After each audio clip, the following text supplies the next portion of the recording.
আসসালামু আলাইকুম। আমি মেহের আফরোজ বলছি গাজীপুর থেকে। আফরোজ ওয়ার্ল্ড চ্যানেলে আপনাদেরকে জানাই আরও একবার ওয়েলকাম।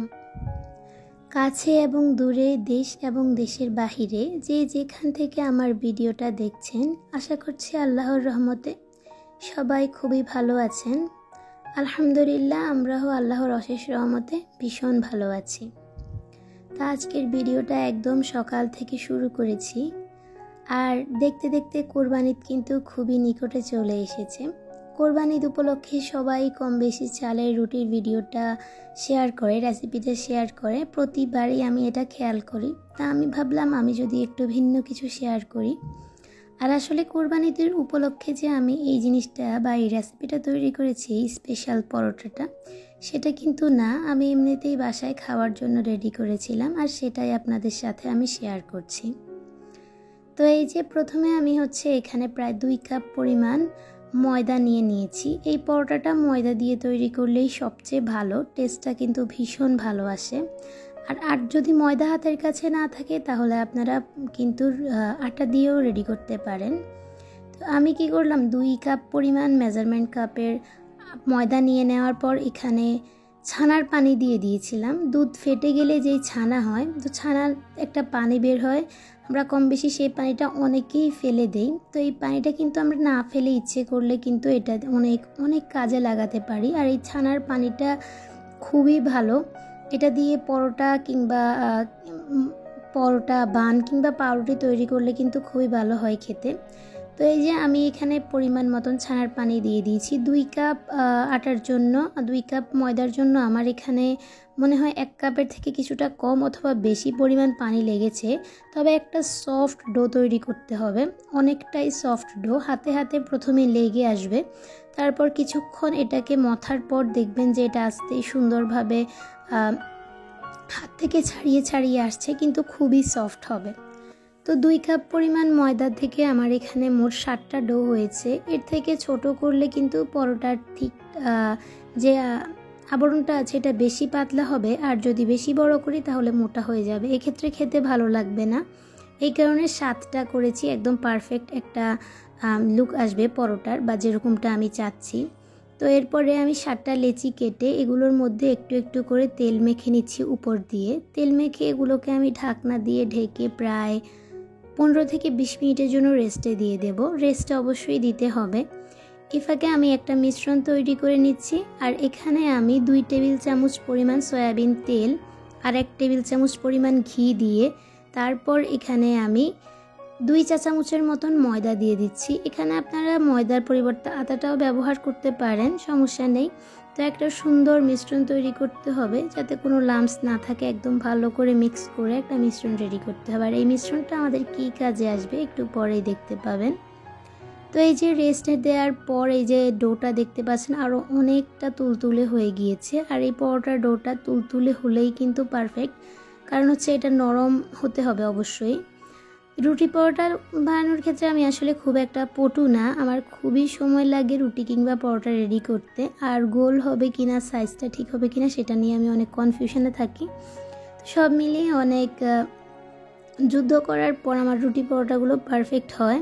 তো এই যে আমি কথা বলতে বলতে একটা ডো নিয়েছি, নিয়ে আমি খুবই অল্প পরিমাণে ময়দা দিয়ে রুটি বেলে নিয়েছি। আর এই যে রুটির যে পুরুত্বটা হবে সেটা কিন্তু এত খুব বেশি হবে না, আবার খুব কমও হবে না, আপনাদের এখানে স্ক্রিনে আপনারা দেখতেই পাচ্ছেন। তারপর আমি যে মিশ্রণটা তৈরি করেছি সেটা সম্পূর্ণ রুটির মধ্যে আমি মেখে নিচ্ছি, ময়দা আর তেলের মিশ্রণটা। তারপরে আমি এখানে সামান্য কিছু ময়দা ছিটিয়ে দিচ্ছি, দিয়ে আমি একটা ভাঁজ দিয়ে দিচ্ছি। পরোটার ভাঁজ নর্মালি আমরা যেরকম দিই সেরকমই দেব, তবে প্রত্যেকটা ভাঁজে ভাঁজে সেই ময়দা আর ঘি তেলের মিশ্রণটা দিতে হবে, সাথে ময়দা ছিটিয়ে দিতে হবে। এতে করে আমাদের পরোটাটা কিন্তু খুবই সুন্দর লেয়ার হবে আর খুবই ফুলকো হবে। ভিডিও শুরুতেই আপনারা দেখতে পেয়েছিলেন যে আমার পরোটার প্রথম দিকে মাশাআল্লাহ একেবারে বালিশ পরোটা হয়েছে, যেটাকে আমি নাম দিয়েছি বালিশ পরোটা স্পেশাল। তো এই যে এরপরে আমি আবারও সামান্য পরিমাণে ময়দা নিয়েছি। এই পরোটাটা তৈরি করার ক্ষেত্রে কিন্তু খুব বেশি আটা কিংবা ময়দা ইউজ করা যাবে না, যে কোনো রুটি পরোটার ক্ষেত্রেই খুব অতিরিক্ত আটা ময়দা ইউজ করলে কিন্তু এটা ভাজার সময় খুব তাড়াতাড়ি পুড়ে পুড়ে যায়, কালো কালো হয়ে যায়। এক্ষেত্রে কিন্তু সেটাই করতে হবে, খুব কম পরিমাণে আটা কিংবা ময়দা ইউজ করতে হবে এখানে। তো এই যে আমার পরোটাটা কিন্তু প্রায় তৈরি হয়ে গিয়েছে। আর পরোটার পুরুত্বটাও খুব মোটাও হবে না, আবার খুবই পাতলা হবে না।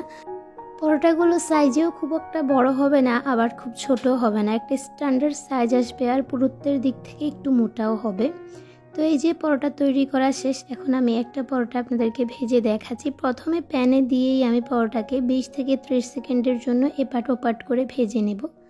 আর চুলার আঁচটা মিডিয়াম টু লোতে আছে, খুব একটা জোরেও না, খুব একটা আস্তেও না, মিডিয়ামেই বলা চলে। তারপরে এই যে একটুখানি পরোটার মধ্যে লালচে লালচে যখন আবরণ পড়বে, ঠিক তখন আমি এটাকে আবারও আরেক পাট করে নেব। তো হালকা হালকা ফুলে উঠেছে, তখনই হচ্ছে এটার মধ্যে আমি ঘি দিয়ে দিচ্ছি। এই যে আপনারা এখন ম্যাজিক দেখতে পাবেন, মাশাল্লাহ মাশাল্লাহ মাশাল্লাহ। যখন আমি পরোটাগুলো ভেজেছি তখন তো আমার কাছে ভালো লেগেছেই, সাথে সাথে যখন আমি ভিডিওতে আপনাদের সাথে কথা বলছি আর দেখছি, বিশ্বাস করুন আমার কাছে এত ভালো লেগেছে যেটা বলার বাইরে। আর এই পরোটাগুলোর উপরের পার্টটা ক্রিস্পি হয় খেতে, আর ভেতরটা একদম নরম আর লেয়ার লেয়ার হয়। যেই প্রত্যেকটা লেয়ারে আমরা ময়দার মিশ্রণটা অ্যাড করেছি, সাথে ময়দা দিয়েছি, শুকনো ময়দা ছিটিয়ে। প্রত্যেকটা মিশ্রণ কিন্তু লেয়ারে লেয়ারে লেয়ারে লেয়ারে খুলে যায়। তো এই ভিডিওটা আসলে আমি আপনাদের সাথে শেয়ার করতে পারিনি। ভিডিওটা আমি করেছিলাম, কিন্তু ভিডিওটা হচ্ছে গায়েব হয়ে গিয়েছে, কিভাবে আমি আসলে জানি না। তো এই যে আজকে শুক্রবার ছিল, আমি সবগুলো পরোটা ভেজে প্লেটে নিয়ে নিয়েছি। আর শুক্রবার দিনটা আমরা একসাথেই নাস্তা করি, তো এই জন্যই আজকে স্পেশাল পরোটা তৈরি করে নিয়েছি, আর সাথে আলু ভাজি করে নিয়েছি। পরোটা হলে আলু ভাজি হবে না, এটা কখনোই হয় না। আমি আসলে সবসময় আলু ভাজি খুব পছন্দ করি পরোটার সাথে। তো যাই হোক, খাওয়া দাওয়া শেষ করার পর আমি হচ্ছে ওভেন ক্লিন করতে চলে এসেছি।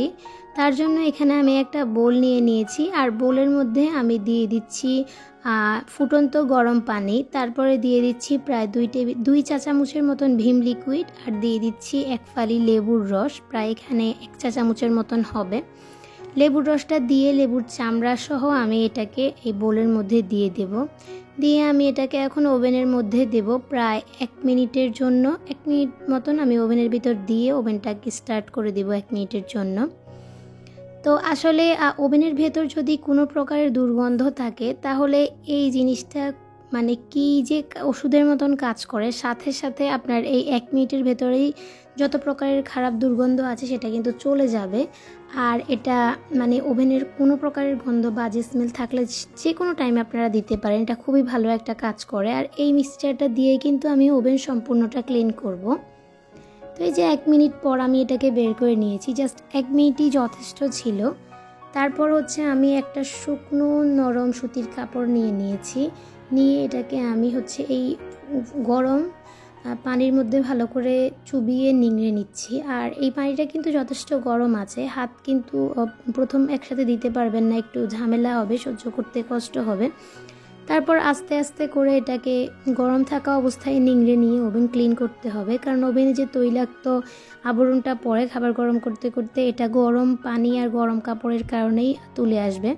তো প্লেট আর রিংটা হচ্ছে আমি তুলে বের করে নিচ্ছি। তো ওভেনের ব্যাপারে আমি কিছু কথা আজকে শেয়ার করি। যাদের মাইক্রো ওভেন আছে তারা কম বেশি সবাই কিন্তু আমরা ইউজ করি মাইক্রো ওভেন, যারা ব্যবহার করি সবসময় তাদেরকে বলি, আমাদের কিছু সামান্য ভুলের কারণে কিন্তু একটা মাইক্রো ওভেন কিন্তু সাথে সাথে নষ্ট হয়ে যেতে পারে। এটা কিন্তু আমরা আর চাইলেও ঠিক করতে পারি না। আমার বাসায় মনে হয় 12 থেকে 14 বছর পর্যন্ত আমরা ওভেন ইউজ করছি আলহামদুলিল্লাহ। তো একটা ওভেন আমরা 7-8 বছর, এমনকি আমার আম্মু যে ওভেনটা ইউজ করে সেটা প্রায় 15 বছর থেকে আমার আম্মু ইউজ করছে। তো মাশাল্লাহ খুবই ভালো, এখনও চলছে ওভেনটা। মাঝে সাঝে মাইকার মধ্যে একটু প্রবলেম হয়েছে, ওভেনের মধ্যে স্টিলের বা সিলভার কালারের একটা কার্ডের মতো থাকে, আপনারা দেখতে পাবেন মাইক্রো ওভেনের মধ্যে। তো সেই জিনিসটাকে মাইকা বলে। মাইকা যখন পুড়ে যায় বা মাইকা নষ্ট হয়ে যায় তখন কিন্তু ওভেন চালানো যায় না। ওভেন চালালেই কি হয়, ওভেনের ভেতরে আগুন ধরে যায়, তো সেটাকেই মাইকা বলে। তো মাইকা পরিবর্তন করলে কিন্তু ওভেন ঠিক হয়ে যায়। আমরা অনেকেই মনে করি যে মাইকা যখন ওভেনের ভেতর আগুন ধরে তো ওভেন নষ্ট হয়ে গেছে মনে করে কিন্তু আমরা ওভেনটাকে আর ইউজ করি না, ফেলে রাখি। প্রথমে এই ভুলটা আমরাও করেছিলাম, প্রায় 6-7 মাসের মতন ওভেন ফেলে রেখেছিলাম। পরে আমার আম্মু এটা সার্চ করে বের করেছে যে মাইকা চেঞ্জ করলে ওভেন ঠিক হয়ে যায়। তো মাইকা আমরা নিজেরাই এনে চেঞ্জ করেছিলাম। যাই হোক, তো ওভেনের ভেতর সবসময় ক্লিন রাখতে হবে আমাদেরকে। ওভেনের ভেতর ময়লা হওয়ার কারণে অতিরিক্ত এটা কিন্তু মাইকা নষ্ট হয়ে যায় বা মাইকাতে আগুন লেগে যায় আর মাইকা পুড়ে যায়। একটা বড় সমস্যা হচ্ছে সেটা। অনেক সময় ধরে ওভেন চালিয়ে রাখলেও কিন্তু ওভেনের একটা বড় ক্ষতি হতে পারে। বিশেষ করে ওভেন যে কোনো ইলেকট্রনিক জিনিস, আমরা যেমন ব্লেন্ডার, ওয়াশিং মেশিন, এগুলো কিন্তু অনেক টাইম ধরে ইউজ করলে এগুলোর যে মেশিন বা মোটর অথবা হতে পারে বলা হয়, এটা কিন্তু নষ্ট হয়ে যাওয়ার একটা চান্সেস থাকে। তো সেই ক্ষেত্রে এটাকে একটু রেস্ট দিয়ে চালাতে হবে। আমি যখন ভাত গরম করি বেশি করে তখন একসাথে 6-7 মিনিট দেওয়ার পর 3 মিনিট গরম হওয়ার পর আমি আবার 30 সেকেন্ড থেকে 1 মিনিটের মতন রেস্ট দিয়ে তারপরে এটাকে আবারও দেই। এভাবে ওভেনটাকে আমরা ইউজ করব, এতে করে কিন্তু ওভেন নষ্ট হওয়ার চান্স থাকে না। আর ওভেনের সবচেয়ে বড় শত্রু হচ্ছে তেলাপোকা। কোনো ক্রমে যদি আপনার ওভেনে একবার তেলাপোকা প্রবেশ করতে পারে তাহলে কিন্তু আপনার ওভেনটা একদম শেষ হয়ে যাবে আর আপনি এই ওভেনে কিচ্ছু করতে পারবেন না। এটা আমার নিজের চোখের দেখা। আমার কাজিনের ওভেনটা এভাবেই নষ্ট হয়েছিল। সে 6 মাসও ইউজ করতে পারেনি উনি, এখনও ওভেনটা আর ঠিক হচ্ছে না। তো এই ক্ষেত্রে ওভেনকে সব সময় পরিষ্কার পরিচ্ছন্ন পরিপাটিত রাখতেই হবে। আর ওভেনের আরেকটা ইম্পর্ট্যান্ট আর প্লাস পয়েন্ট হচ্ছে ওভেনের প্লেট। ওভেনের প্লেট যদি কোনো ক্রমে একবার ভেঙে যায় তাহলে কিন্তু আপনি এই ওভেনটা আর কোনোভাবে ইউজ করতে পারবেন না। ওভেনটা কিন্তু আপনার বক্স হয়ে যাবে, একটা জাস্ট মানে বক্সের মতন ইউজ করতে পারবেন, ওভেনের কোনো কাজই করবে না। তার জন্য ওভেনের প্লেটটা কিন্তু খুবই সাবধানে ব্যবহার করতে হবে, কারণ ওভেনের প্লেট ম্যাচ হয় না কখনোই। আর কনভেনশন ছাড়া মাইক্রো ওভেনে যে টাইপের রান্নাগুলো করা যায় সেগুলোর মধ্যে প্রথমেই হচ্ছে চা তৈরি করা যাবে ইজিলি। আমি প্রায় টাইমেই ওভেনে দুধ চা তৈরি করি। তো দুধ চা তৈরি করা যায়, রং চা তৈরি করা যায়, আর দুধ জাল দেওয়াও যায়। তো সেক্ষেত্রে কফিও তৈরি করা যাবে। তারপর হচ্ছে মাইক্রো ওভেনে কেক তৈরি করা যাবে। মাইক্রো ওভেনে মগ কেকগুলো সেগুলো প্রায় 1-2 মিনিটের মতো দিয়ে তৈরি করা যায় ইজিলি। তারপর পুডিং রেডি করা যায় আর নুডলস রান্না করা যায়। আমার ছোটো ভাইয়ের জন্য প্রায় টাইমেই আমি আম্মুকে দেখি ওভেনে নুডলস রান্না করতে। নুডলস রান্না করাটা কিন্তু খুবই ইজি, খুব সুন্দরভাবেই ওভেনে নুডলস রান্না করা যায়। এছাড়াও আমি আম্মুকে পোলাওও রান্না করতে দেখেছি মাইক্রো ওভেনে। তবে এই ক্ষেত্রে পোলাওয়ের চালটাকে আগে ভাগে অনেক সময় ধরে ভিজিয়ে রাখতে হবে। ভিজিয়ে রাখার পর আর 1 কাপ মেজারমেন্ট কাপের 1 কাপ পরিমাণ পোলাওয়ের চাল রান্না করতে পারবেন পোলাও। এছাড়া পুডিংও তৈরি করা যায় মাইক্রো ওভেনে, আর সেমাই বানানো যায়। তো এই জিনিসগুলো রান্না করার জন্য আমরা অনেক সময় ধরে ওভেন ইউজ করতে হবে। আর যখন অনেক সময় ধরে ওভেনে কোনো কিছু রান্নাবান্না বা প্রসেস করব তখন কিন্তু সিরামিকের ওভেন প্রুফ যে ডিশগুলো আছে সেগুলো ব্যবহার করতে হবে ওভেনে।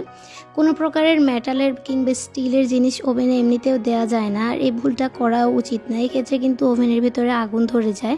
মাইকার সাথে স্টিলের জিনিসের একটা চুম্বকীয় কানেকশন থাকতে পারে আমার কাছে মনে হয়, কারণ যতবারই আমি প্রথম দিকে স্টিলের জিনিস ইউজ করেছিলাম ওভেনে, তখন আমি অনেক ছোট ছিলাম, তখনই আমি দেখেছি যে আগুন ধরে যায়। তো এক্ষেত্রে একটু সাবধানতা অবলম্বন করতে হবে। আর অনেক সময় ধরে যখন আমরা ইউজ করব ওভেনটা তখন ওভেন প্রুফ ডিশ ইউজ করাই ভালো, সেটাও আবার সিরামিকের, কারণ সিরামিকের ডিশগুলোই ওভেনের জন্য সবচেয়ে সেফ আর ওভেন প্রুফ যেগুলো। আর যেগুলো মেলামাইন কিংবা চাঁচের অথবা হচ্ছে প্লাস্টিকের জিনিস কিন্তু অনেকক্ষণ ধরে ওভেনে দিলে আপনার যে জিনিসটা আছে সেটা ফেটে যেতে পারে। নর্মালি প্লেট, বাটি হতে পারে, এগুলো ফেটে যেতে পারে কিংবা গলে যাওয়ার একটা চান্স থাকে। তবে কিছু কিছু প্লাস্টিকও এখন ওভেন প্রুফ তৈরি হয়েছে, সেটা হলে ভিন্ন কথা। তো আশা করব আমার আজকের ভিডিওটা আপনাদের একটু হলেও উপকারে আসবে। আর আপনাদের যদি আমার ভিডিওর কোনো অংশ ভালো লেগে যায় তাহলে প্লিজ আমার চ্যানেলটা সাবস্ক্রাইব করে দিতে পারেন। আল্লাহ হাফিজ।